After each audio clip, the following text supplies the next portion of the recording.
Fathers don't always come wrapped in bows or celebrated with headlines. Sometimes their greatest gift isn't in the things they give, but in the life they live. This is the story of my father, Albert John. My dad's life started hard.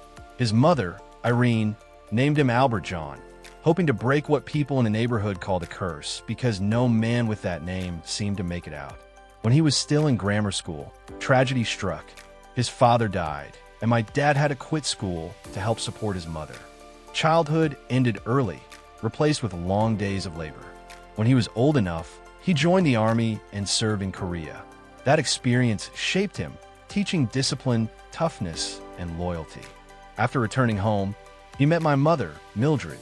Together, they raised 3 kids: my sister Kathy, my brother Albert John Jr., and me, the youngest, Bruce. Dad never had the benefit of college, but he climbed the corporate ladder through grit and determination. By sheer effort, he worked his way up to middle management. When I turned 13, he got me my first job, cleaning floors at a factory. And that's when he gave me my first lesson. Son, if you want to have a play life, then you have to have a work life. That truth has carried me my entire life.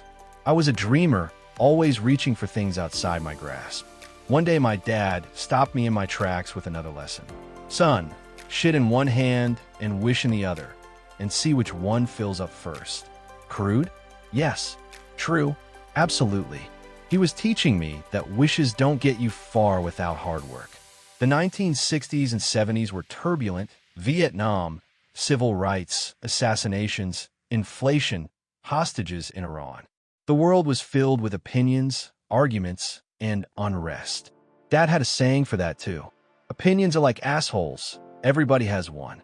He taught me not to get lost in the noise, but to stay grounded in what's real.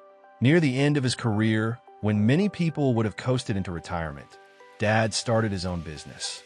And it succeeded. From him I learned, it's never too late. Age isn't a wall. As long as you're willing to work, new chapters can always be written. Dad passed away just before his 75th birthday. He not only broke the family curse, he built a life of love, hard work, and meaning. Now, as a father myself, I've passed his wisdom down to my children. They've grown with the same strong work ethic. And like him, I also serve in the Army, where I added a few more sayings of my own. Embrace the suck. And life sucks, then you die.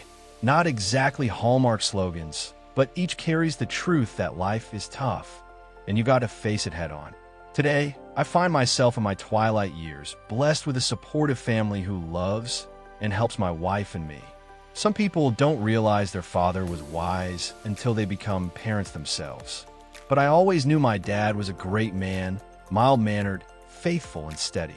He showed love not with grand gestures, but in small, daily ways. The gift of my father was not money or ease. The gift was his life, his work, his example, his wisdom, his love. He proved that no matter the hand you're dealt, you can build something lasting.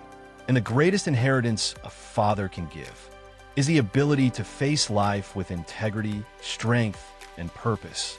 That is the gift my dad gave me.